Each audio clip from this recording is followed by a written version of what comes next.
마태복음 23장으로 들어왔네요. 마태복음 23장 1절에서 12절 말씀입니다. 마태복음 23장 1절에서 12절 말씀, 우리 함께 큰 소리로 합독해 볼까요? 준비됐죠? 시작. 이에 예수께서 무리와 제자들에게 말씀하여 이르시되, 서기관과 바리새인들이 모세의 자리에 앉았으니 그러므로 무엇이든지 그들이 말하는 바는 행하고 지키되 그들이 하는 행위는 본받지 말라.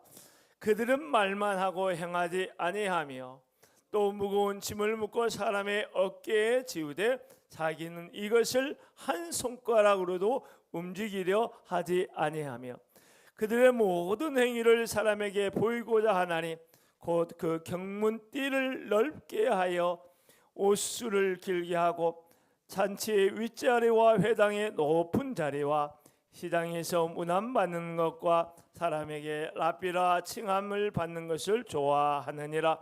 그러나 너희는 랍비라 칭함을 받지 말라. 너희는 선생은 안 하여 너희는 다 형제니라. 땅에 있는 자를 아버지라 하지 말라. 너희 아버지는 한 분이시니 곧 하늘에 계신 이시니라. 또한 지도자라 칭함을 받지 말라. 너희의 지도자는 한 분이시니 곧 그리스도시니라. 너희 중에 큰 자는 너희를 섬기는 자가 되어야 하리라. 누구든지 자기를 높이는 자는 낮아지고 누구든지 자기를 낮추는 자는 높아지리라. 아멘. 사랑하는 성도 여러분, 오늘은 그리스도 예수 안에서 참으로 좋은 날입니다. 할렐루야. 저는 교회를 생각하면서 꿈꾸는 것 가운데 한 가지가 여러 가지가 있는데, 성령으로 충만한 교회, 할렐루야. 기도의 응답이 간증이 되는 교회, 할렐루야. 사랑으로 크게 섬기는 교회, 할렐루야. 은혜가 강물처럼 흐르는 교회. 그 가운데 한 가지는 뭐냐면 말씀의 기적을 경험하는 교회, 할렐루야. 여러분, 저는 그 말씀을 준비하는 가끔 고민할 때가 있어요. 그건 뭐냐면 본문의 말씀을 보면 본문의 말씀은 아무리 좀 애를 써도 우리 현실의 구체적인 삶의 응답으로 주어진 직접적인 연결점이 없을 때 어떡하지? 성도들의 삶이 공고하고 위급하고 좀 어려운 이런 상황에 정말 잘 내는 말씀, 응답의 말씀, 축복의 말씀, 능력의 말씀으로 직접적으로 탁탁 꼽아주는 그런 말씀을 해야 되는데 어떡하나라고 한 지난주에 좀 많이 그런 고민이 내 안에 있었는데, 무더기 성령께서 이것을 저에게 알게 해주시더라고요.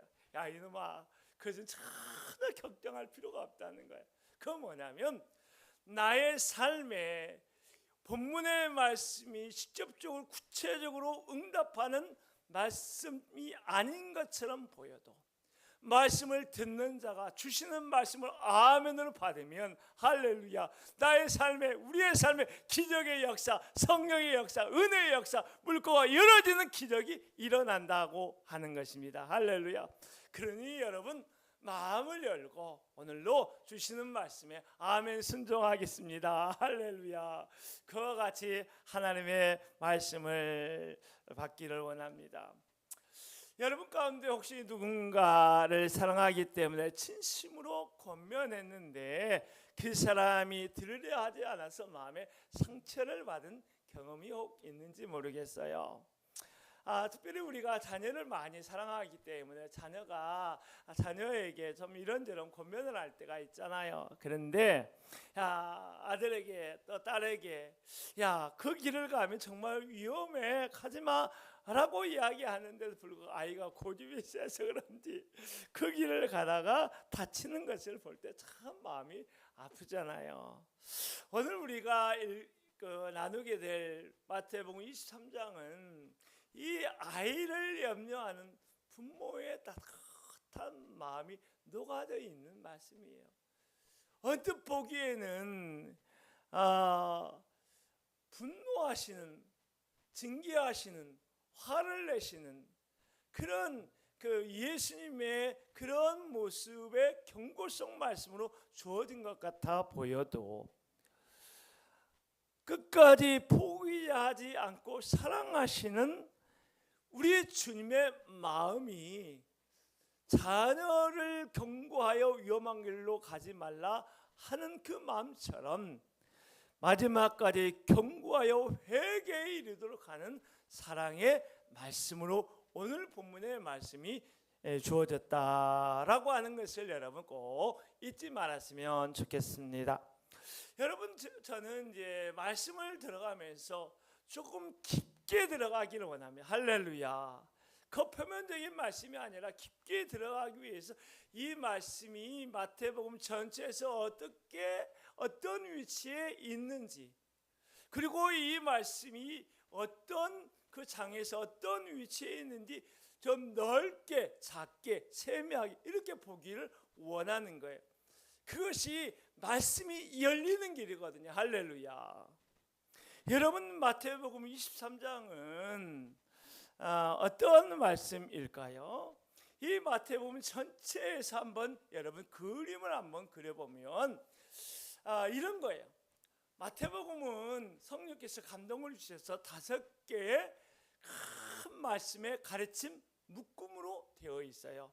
여러분 반복해 왔기 때문에 그것을 잘 알고 있을 터인데, 가장 첫 번째 묶음의 말씀은 뭐냐면 마태복음 5장 7절에서 산상수훈의 말씀으로서 천국의 백성이 이 땅에서 어떻게 살아가야 되는지 삶의, 천국 백성의 삶의 스탠더드, 기준, 원리에 대해서 아주 잘 말씀해 주셨어요. 그리고 두 번째 말씀의 묶음은 10장에서 제자들에게 복음을 줘가지고 파송하면서 전도하러, 성공하러 파송하면서 주시는 말씀인데, 복음을 전하는 자세, 어떠한 자세로 복음을 전하는 이 선교적 마인드로 살아갈 것인지, 그런 자세에 대해서 말씀하고 있고, 13장에 보면 천국이 어떤 곳인지 보여주는 것이 바로 13장의 말씀이에요. 그리고 14장의 말씀은 교회 공동체에게 주시는데, 우리 공동체 안에서, 특별히 교회 안에서, 교회 밖에서 우리가 서로에게 어떻게 대하고 어떤 삶을, 어떤 관계를 만들어내야 하는지, 이 공동체적 말씀을 주시고 있다라고 볼 수가 있습니다. 그런데 이제 마지막 그 두루마기가 뭐냐면 23장부터 25장의 말씀이에요. 여기에서는 미래를 예수님께서 내다보시면서 앞으로 일어날 일에 대한 경고성의 말씀을 우리에게 주시고 있는데, 오늘 특별히 마태복음 23장은 바로 이와 같은 말씀 5번째 강론의 시작점에 있다라고 하는 거예요. 할렐루야. 이와 같이 큰 그림을 여러분 한번 그려보세요. 그 다음에 오늘 두 번째는 어떤 그림을 그려보려고 하냐면 이 마태복음 23장에서의 그림을 한번 그려보려고 해요. 앞에서는 마태복음 23장이 전체 마태복음에서 어떤 위치에 있는지 이야기했다고 한다면, 오늘 이 시간은 마태복음 23장을 그 자체를 한번 그려보고 싶은데요. 앞에서 무슨 이야기가 있었느냐면 예수님과 유대 기득권자들이 5번에 걸친 논쟁이 있었어요. 이 논쟁한 것은 물론 그들의 질문, 시험에서 함정에 빠뜨리려고 하는 그들로부터, 유대 기득권자들로부터 시작이 됐지만, 이 5개의 논쟁의 말씀들에는 그들을 논쟁에서 이겨 먹으려고, 그들을 무너뜨리고 그들을 어떻게 하려고 하는 그런 의도가 아니라, 어찌 보면 그들의 강팍한 마음을 5번에 걸쳐서 예수님께서 제발 마음을 열고 회개하여 나를 믿고 하나님 나라의 위대한 백성으로 살려라고 하는 간절한 예수 그리스도의 초대 말씀이었던 것입니다. 그런데 그들은 성경에 대한 편협성과 또 신학적인 편협성과 자기의 기득권, 현실적인 기득권을 포기할 수 없다라고 하는 그런 생각에 매몰된 채 예수 그리스도의 사랑의 끊임없는 지총에 대해서 완고하게 거절해 왔던 것입니다. 그래서 23장에서는 이제 그들에 대해서 경고의 말씀을 주시고 있는데, 첫 번째 1절에서 12절의 말씀에서는 이제 그들의 위선적인 행태에 대해서 이야기할 뿐만 아니라 특별히 서기관과 바리새인들의 그 행위의 위선적인 모습을 반면 교사로 삼아서 제자들에게 경고의 말씀을 주시는 것이 1절에서 12절의 말씀이다 라고 볼 수 있을 거예요. 두 번째는 뭐냐면 13절에서 36절의 말씀인데요, 이 말씀은 너무나 무서운 말씀이에요. 왜냐하면 예수님께서 지금까지 한 번도 하지 않았던 말씀인데요, 7번에 걸쳐서 혹은 8번에 걸쳐서 화 있을진저 너희 외식하는 자들에게 이렇게 화를 선포하시면서 주시는 통렬한 비판의 말씀, 책망의 말씀이라고 볼 수 있어요. 그런데 이 말씀을 좀 눈을 크게 열어서 보니까요, 어떠한 균형점을 발견하게 되느냐면 마태복음 앞에 있는 첫 번째 강론에서 말씀하셨던 발복에 대한 말씀과 7번 혹은 8번에 걸친 화에 대한 말씀이 이렇게 균형을 이루고 마태복음의 두 기둥을 형성하고 있다라고 하는 것을 발견하게 되는 거예요. 그래서 어찌 보면 마태복음은 하나님의 축복과 할렐루야, 하나님의 심판의 화의 선언으로 되어 있다. 마태복음의 모든 것들이 말씀들 그렇게 두 기둥으로 둘러싸여 있다라고 이렇게 보아도 좋지 않을까 생각이 들어요. 그리고 마지막 37절에 39절의 말씀은 예루살렘을 보면서 여러분 예수님이 탄식하시며 우시면서 말씀하시는 그 말씀으로 23장이 세 부분으로 되어 있다라고 하는 것들을 여러분 머릿속에 좀 넣어놓으면 많은 유익이 되지 않을까 생각이 들어요. 그런데 역사적으로 마태복음 23장은 특별한 아주 강한 영향력이 좀 있었어요. 어떤 영향이 있었을까 좀 궁금하실 텐데요, 이 마태복음 23장인 사람들에 대한 긍정적인 격려의 말씀보다도 매우 강한 톤의 부정적인 화에 대한 말씀으로 되어 있어요. 통렬한 책망으로 되어 있어요. 그래서 어떤 학자들은 말하기를 실제로 예수님께서는 이와 같이 강하게 부정적인 톤으로 말씀하지 않았을 것이다 라고 조심스럽게 추정하기까지 하는 사람들도 있어요. 왜냐하면 이 역사의 무대 위에서 마태복음 23장은 유대인 학살을 부추기는 어떤 데 어느 정도 일정한 영향력을 주었다고 사람들이 보통 이해하고 있는 거예요.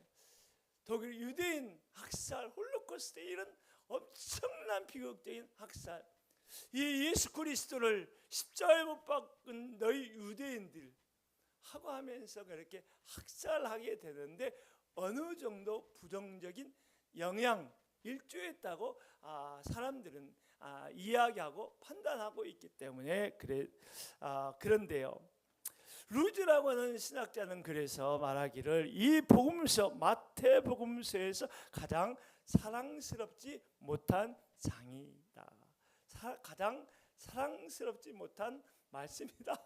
이렇게까지 이야기를 하고 있어요. 그런데 여러분, 마태복음 23장의 말씀을 반유대주의적으로 해석한다면 그것은 본문의 말씀을 그들이 잘못하고 그들의 현실에, 그들의 주어진 역사의 무대에 잘못 적용해서 유대인 학살로 이어진 것이지, 이 말씀은 유대인을 학살하라고 주신 말씀이 결코 아니라고 하는 거예요. 이 말씀은 특별히 두 단락으로 되어 있는데요, 1절에서 7절의 말씀에서는 유대인과 세계관의 잘못된 위선적인 행위에 대한 경고의 말씀을 주시고 있고, 8절에서 12절의 말씀은 서기관과 바리새인들의 잘못된 행태를 반면 교사를 삼아서 무리와 제자들에게 주신 말씀으로 되어 있어요. 그래서 여러분, 저는 늘 그 단락을 구분하면서 어느 말씀을 우리가 듣고 있구나라고 하는 것을 그림을 그리면서 듣도록 하는데, 여러분 저의 어떤 이런 것을 잘 따라오시면 좋겠다 싶습니다. 첫 번째 단락은 유대인 지도자들의 교만과 그의 결과인 외식과, 한편으로 보면 예수님을 따르는 자에게 요구되어진 섬김과 겸손이 강렬하게 대비되어지고 있다 볼 수 있어요. 그들은 사람들에게 자기 영광을 얻는데 집중했다고 한다면, 그리스도인들은 섬김을 통하여 하나님을 영화롭게 하는데 관심이 많은 사람들이다. 할렐루야. 그래서 분명한 첫 번째 단락과 두 번째 단락이 강렬한 대조를 통해서 우리에게 보여주고 있다라고 하는 것을 볼 수 있어요. 1절 2절의 말씀을 한번 읽어보기 원합니다. 1절 2절 시작. 이에 예수께서 무리와 제자들에게 말씀하여 이르시되 서기관과 바리새인들이 모세의 자리에 앉았으니 라고 말씀하고 있는데요, 사랑하는 성도 여러분, 여기에서 이에 예수께서 무리와 제자들에게 라고 하면서 이제 예수님의 대화의 말씀의 대상이 유대 기득권자들에게서 무리와 제자들로 대화의 파트너가 바뀌는 것을 볼 수가 있습니다. 보통 마태복음에서 무리와 제자들에서 어떤 이야기를 하냐면, 이 제자들은 교회 리더들이다, 리더 그룹에 속한 사람들이다, 그런 이야기를 하고, 무리들은 어떻게 보고 있냐, 일반 성도들이다, 이렇게 이야기를 하고 있어요. 이것을 보면 지금 예수 그리스도께서 서기관과 바리새인들이 예수의 책망을 들은 것처럼 너희 교회 공동체에 있는 믿음의 사람들도, 리더들도 특별히 나도 하나님의 엄한 책망이 대상이 될 수 있다는 경각심을 가지고, 할렐루야, 오늘의 이 말씀을 들어야 한다라고 하는 것을 볼 수 있어요. 두 번째 봐야 할 것은 서기관과 바리새인들이 모세의 자리에 앉아 있다라고 하는 것인데요, 이 모세의 자리가 어떤 자리인가라고 하는데 해석이 10가지가 될 정도로 분분합니다. 그런데 두 가지로 요약하면 이런 거예요. 첫 번째는 실제로 회당에서 모세의 자리라고 되어 있는 돌 의자가 실제로 있었다라고 하는 그것을 이야기하고 있고, 두 번째는 모세가 하나님의 율법을 해석해서 율법을 전해주며 가르쳤던 것처럼 이 서기관, 특별히 서기관과 바리새인들이 율법을 보존하고 율법을 해석하고 율법을 적용해서 가르치는 모세의 권위를 입고 있는 사람들이다라고 하는 상징적인 의미를 여기에서 보여주고 있는 것입니다. 그렇다고 한다면 예수 그리스도께서는 서기관과 바리새인들이 율법을 해석하고 적용하는 건강한 기능을 하고 있다, 일정 부분 인정하고 있는 것을 여기에서 보고 있는 거예요. 그들이 율법을 왜곡해서 적용하고 해석하지 않는 한, 그들이 하나님으로부터 부여받은 율법을 보존하고 해석하고 적용하고 가르치는 일에 대하여 예수님께서도 인정해주고 그 권위를 인정해주고 존중하고 있다라고 하는 것을 볼 수 있는데요. 문제는 어디 있느냐? 그들의 삶에 문제가 있었던 것입니다. 그들은 말씀과 동떨어지는 삶을, 너무나 유리된 삶을 살아가고 있다는 데 문제가 있어요. 그 잘못된 형태에 대하여 세 가지를 이야기하는데 3절 5절의 말씀을 한번 읽어보세요. 자, 시작. 그러므로 무엇이든지 그들이 행하는 바는, 말하는 바는 행하고 지키되 그들이 행하는 행위는 본받지 말라. 그들은 말만 하고 행하지 아니하며 또 무거운 짐을 묶어 사람의 어깨에 지우되 자기는 이것을 한 손가락으로도 움직이려 하지 아니하며 그들의 모든 행위는 사람에게 보이고자 하나니 곧 그 경문띠를 넓게 하며 옷을 길게 하고 라고 이야기하고요. 예수님께서 무엇인지 그들이 말하는 바는 행하고 지키되 그들이 하는 행위는 본받지 말라라고 하는 말을 하면서 그들은 뭐 한다요? 뭐 한다고요? 말만 하고 행하지 아니한다라고 이야기하고 구체적으로 이렇게 세 가지를 이렇게 짚어주고 있는 거예요. 첫 번째 3절 하반절에 보면 그들은 말만 하고 행하지는 않는데요. 사실 그들은 하나님의 말씀에 전문적인 지식을 소유한 그런 탁월한 사람들이었죠. 그런데 그들에게 있어서 하나님의 말씀 머릿속에만 있는 말씀이었던 거예요.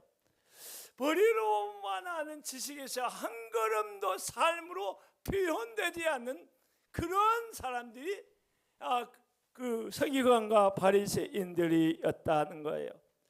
하나님의 말씀을 통해서 변화되는 삶을 살아내기보다는 그 말씀 앞에 결단하고 변화되는 삶을 살고자 하는 어떠한 의지조차 제대로 없는 사람들이 서기관과 바리새인이었다, 이렇게 이야기를 하고 있는 것입니다.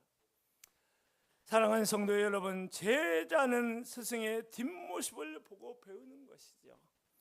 자녀는 부모의 뒷모습을 보고 배우고, 성도들은 목회자의 살아가는 뒷모습을 보고 신앙을 배우는 것입니다.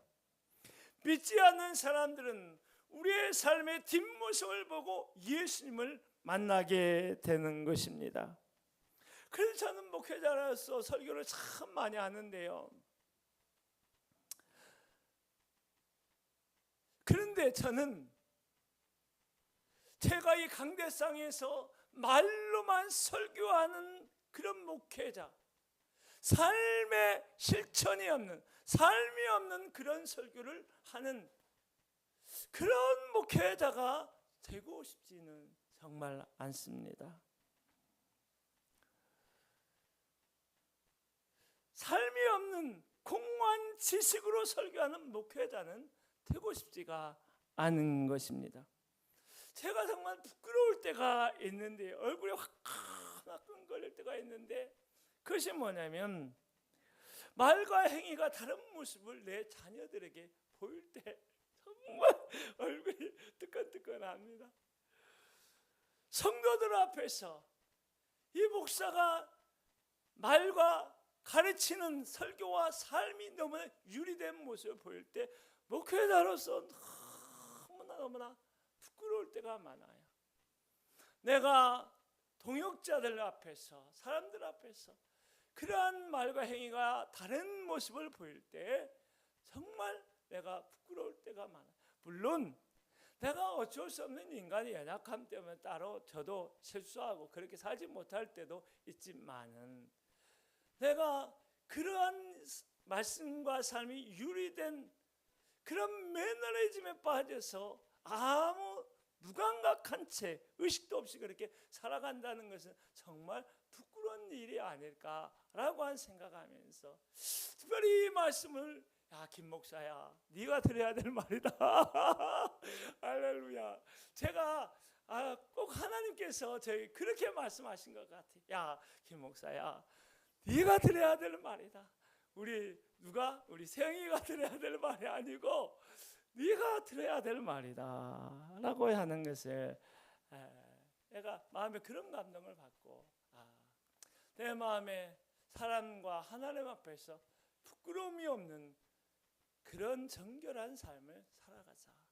내가 어찌 보면 하나님께서 원하시는 바는 내가 어떤 큰 업적을 이루고 교회를 크게 일으키는 것보다 더 하나님께서 나에게 원하시는 것은 하나님 앞에 정결한 하나님의 리더로서, 하나님의 일꾼으로서 그냥 본질적인 사역을 감당하며 걸어가는 거 아닌가라고 하는 생각을 하게 됩니다.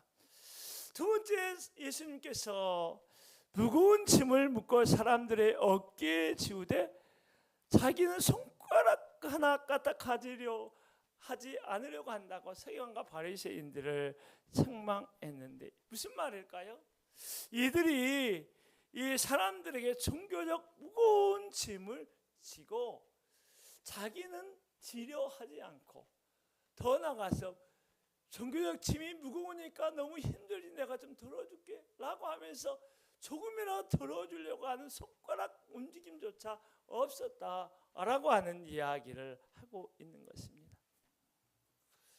그들은 보통 사람이 능히 질 수 없는 무거운 짐을 그들에게 올려준 채 그냥 도망가듯 자기 삶의 편안한 자리로 가버렸다는 거예요.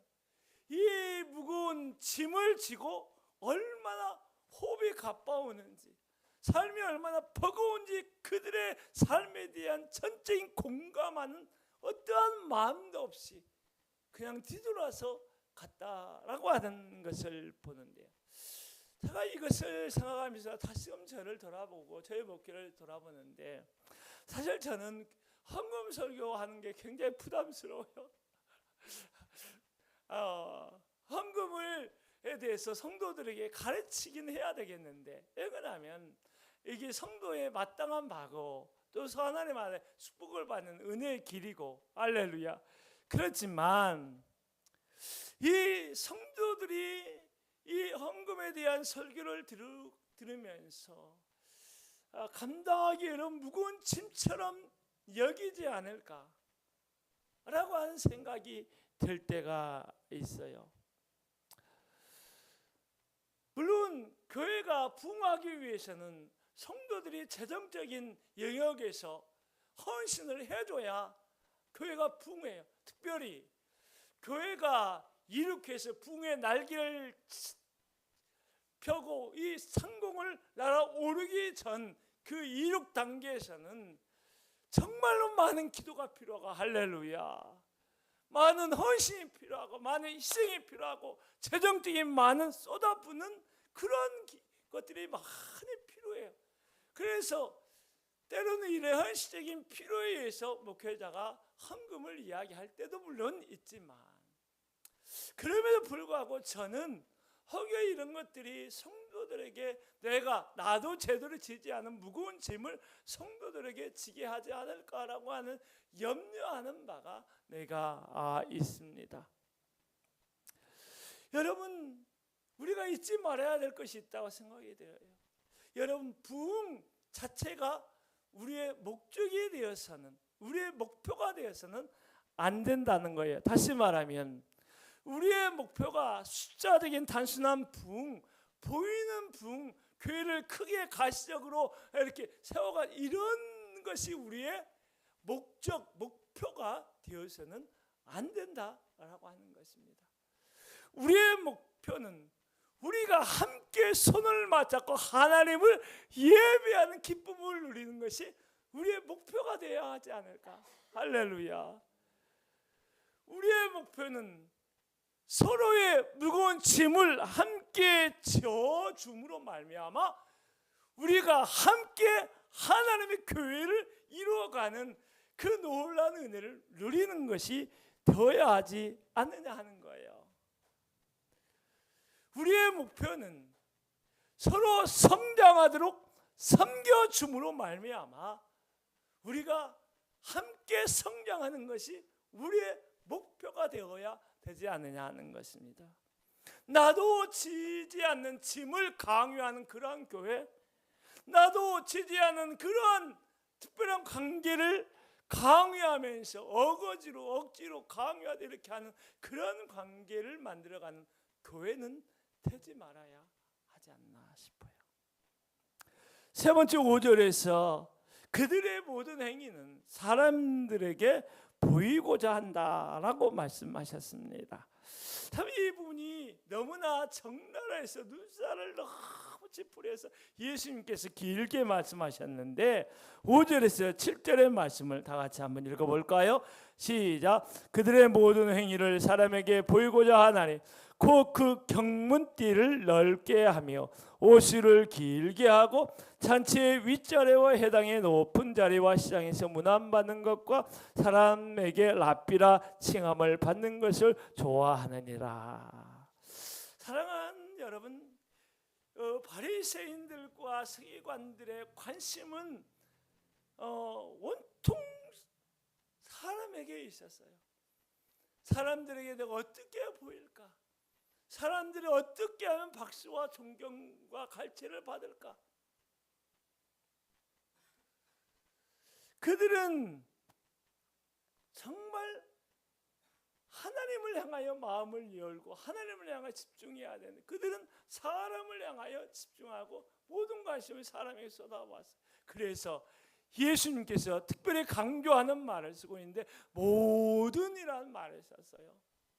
그들의 모든 행위 일체는 하나님을 향하기보다도 사람을 향하여 행하는데 초점이 모아졌다라고 우리 주님께서 강조해서 모든이라는 말을 쓴 것입니다. 여러분 잊지 마십시오. 하나님의 영광을 구하지 않냐고 자기의 영광을 구하는 것은 자기를 숭배하는 자기 우상 숭배인 것입니다. 할렐루야. 하나님의 영광을 구해야 될 때 하나님의 영광을 드러내지 못하고 자기의 영광을 드러내고 자기를 높이고 박수갈채 이렇게 받는 것은 어찌 보면 자기를 신격화시키는 자기 우상 숭배와 같다는 것입니다. 이러한 구체적인 그들의 삶 속에서 일어난 예를 좀 몇 가지 들었는데요. 경문띠를 넓게 하고 오수를 길게 하는 것이다 라고 이야기하는데 신명기에 보면 그런 말씀이 있어요. 하나님의 말씀 머리에 이렇게 하고 또 여기 허리하고 뭐 어디도 바로 뭐 그런 것 있잖아요. 이 경문이라고 하는 건 뭐냐면 하나님의 말씀을 담아놓은 작은 이 많은 상자가기예요.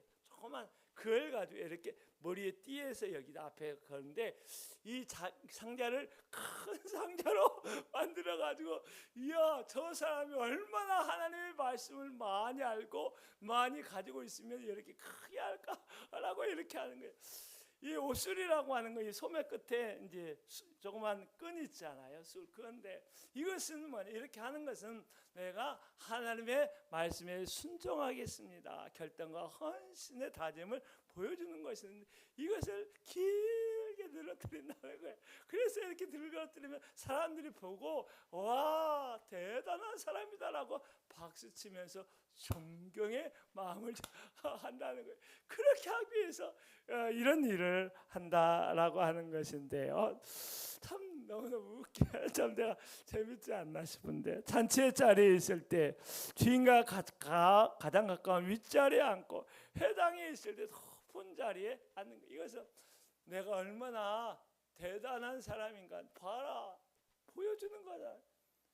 그리고 시장에서 문안 받는 것과 사람들에게 랍비라고 칭함을 받는 것. 이건 뭐냐면 내가 그만큼 중요한 사람이야.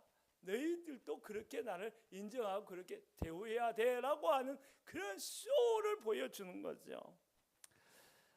사랑하는 성도 여러분, 예수 믿는 사람들은 어떤 사람일까요? 사람 앞에서 쇼하는 사람이 아니라 하나님의 거룩한 인재 앞에서 그의 영광을 위하여 살아가는 존재입니다.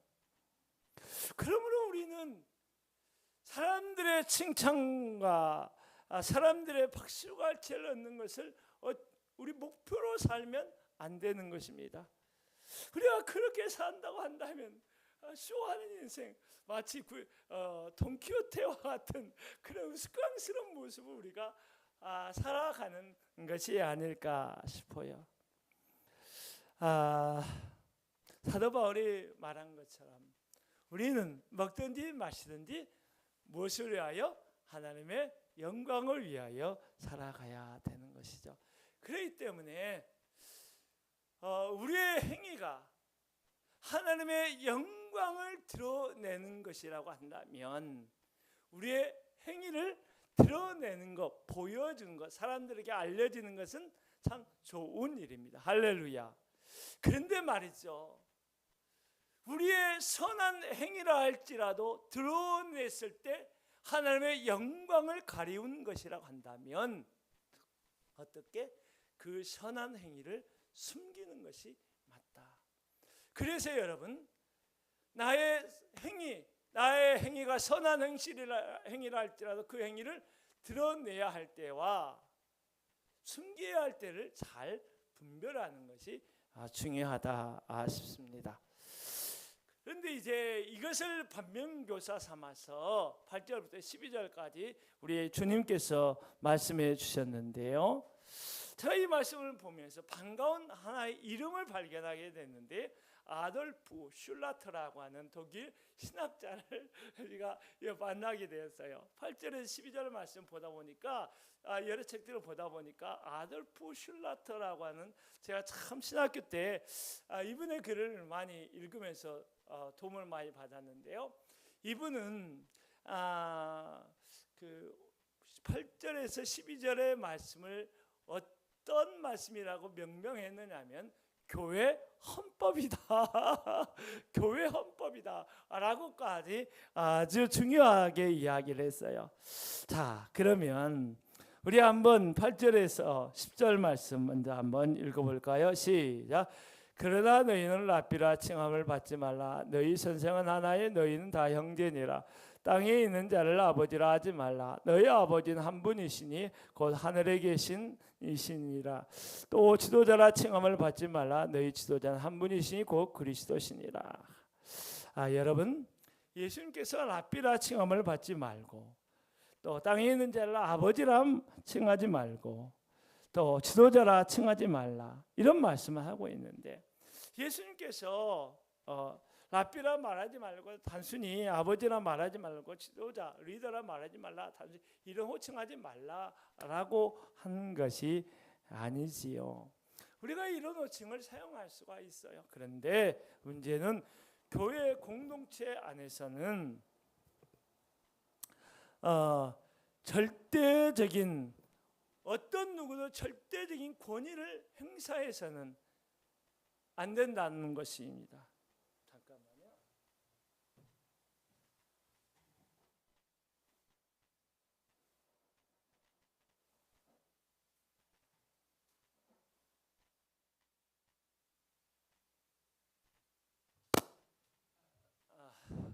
우리 앰프가 이상이 있어서 교회 안에서는 어떤 절대적인 권위를 내세우거나 그렇게 행사해서는 안 된다고 하는 거예요. 할렐루야.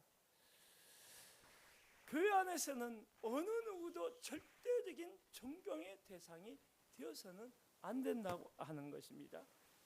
교회 안에서는 어느 누구도 절대적인 리더가 행세해서는 안 된다고 하는 거예요. 만약 그런 사람이 있다면 그 사람은 자기를 우상화하는, 교조화시키는 그런 거예요. 교회 안에서는 우리 모두 형제인 거예요. 할렐루야. 저는 목사이지만 여러분도 저에게 형제이고 저도 여러분에게 형제 자매인 거예요. 할렐루야. 자, 이것을 말씀하시면서 우리 예수님께서 11절과 12절에서 결론적으로 이렇게 말씀하셨습니다. 자, 한번 읽어볼까요? 시작. 너희 중에 큰 자는 너희를 섬기는 자가 되어야 하리라. 누구든지 자기를 높이는 자는 낮아지고 누구든지 자기를 낮추는 자는 높아지리라. 할렐루야. 여러분, 이 말씀의 실제를 여러분 경험해 본 적이 좀 있나요? 내가 나를 낮추는데 다른 사람이 나를 높여주는 거야. 할렐루야. 내가 섬기는데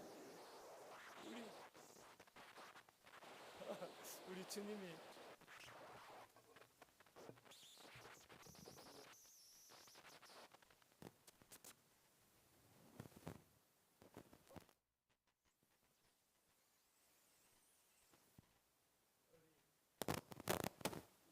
한번 손봐야 되겠네요.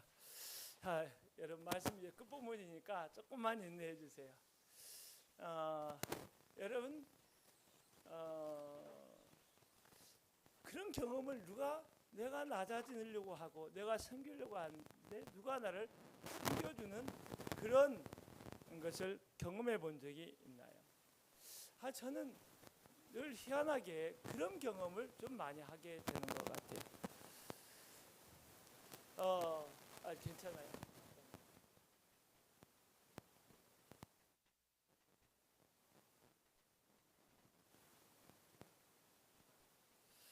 이거 방해가 많은데 희한하게 저는 그런 경험을 많이 하게 되는데 제 마인드가 뭐냐면 나를 높이고 나이득을 먼저 챙기 이런 방식이 제 마인드하고 맞지가 않아요.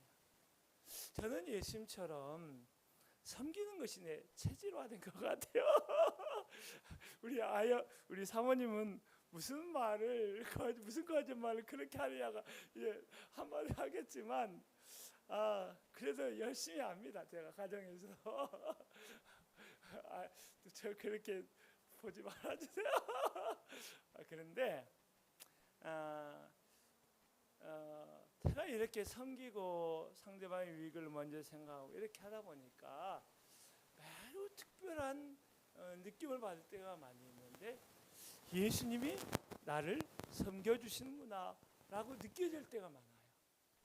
여러분 이것이 그냥 내가 생각해서 그렇게 아니라 예수님이 나를 섬겨주시고 계시구나 라고 하는 것을 몸으로 피부로 느껴지는 순간순간들이 많다는 거예요. 여러분 하나님 나라는 어떤 나라예요? 섬김으로 행복한 나라예요. 할렐루야. 섬김으로 행복한 나라, 낮아짐으로 높아지는 나라. 할렐루야.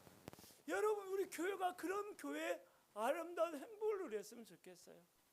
그런데 더 놀라운 것은 우리가 섬길 때 그 섬김을 통하여 그 사람에게 유익을 주는 데서 그치지 않고 그것이 하나님 앞에 영광이 된다고 하는 거예요. 할렐루야. 그것이 하나님 앞에 영광이 된다는 것이에요. 자, 말씀을 마무리하려고 합니다. 몇 가지 좀 5가지 짤막하게 정리해서 마무리하려고 하는데요. 우리는 말로만 가르치려고 하지 말고 삶으로 우리 보여주는 그런 말씀의 사람이 되었으면 좋겠습니다. 신앙을 핑계로 무거운 짐을 사람에게 지우려고 하지 마시고 정말 그것이 성경적으로 합당한 거라고 한다면 그 사람이 짐을 지는 것이 합당한 거라면 그 짐이 행복한 짐이라는 사실을 가르치고 깨닫게 해야 할 것입니다. 사람들의 눈에 인기와 존경을 받으려고 하지 말고 은밀한 중에 모시는 하나님께 집중하십시오. 섬김으로 행복한 사람이 되십시오. 그리고 우리가 섬기려고 할 때 주님 닮아가는 그 삶을 살아가는 것을 꼭 잊지 말고 우리 모두가 우리 섬김으로 행복한 우리 교회, 우리 공동체가 모두 될 수 있기를 주의 이름으로 축복합니다. 할렐루야. 우리 한번 찬양하고 말씀을 예배를 마무리하려고 합니다. 할렐루야.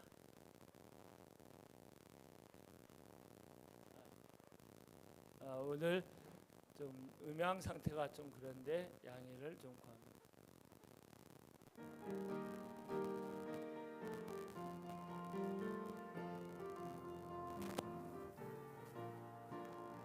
어둡고 냉랭한 이 땅 위에 밝은 등불을 비추며 참된 진리를 가르치는 아름다운 우리 교회요.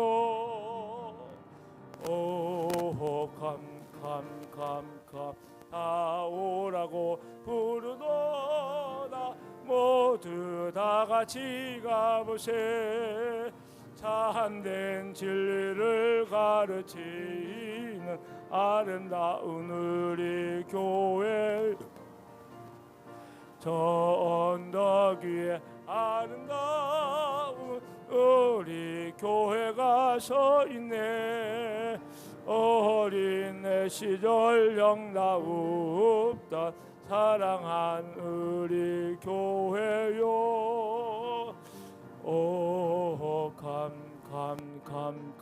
다 오라고 부르노라. 모두 다 같이 가보세.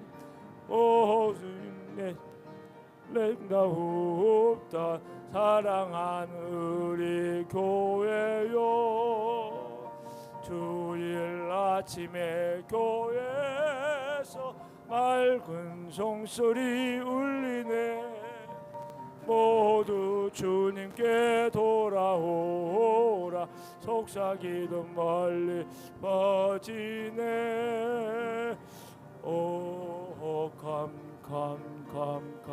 다 오라고 부르도다. 모두 다 같이 가보세. 모두 주님께 오라. 속삭이던 멀리 퍼지네. 사랑하는 여러분, 우리는 사람의 존경을 얻기 위하여 사람에게 집중하는 자가 아니고 하나님의 영광을 위하여 하나님께 보이기 위하여 하나님께 집중하는 삶을 살아가는 사람입니다. 그러므로 섬김으로 하나님의 영광을 드러내길 선택하십시오. 섬김으로 행복한 삶을 살아가기를 결단하십시오.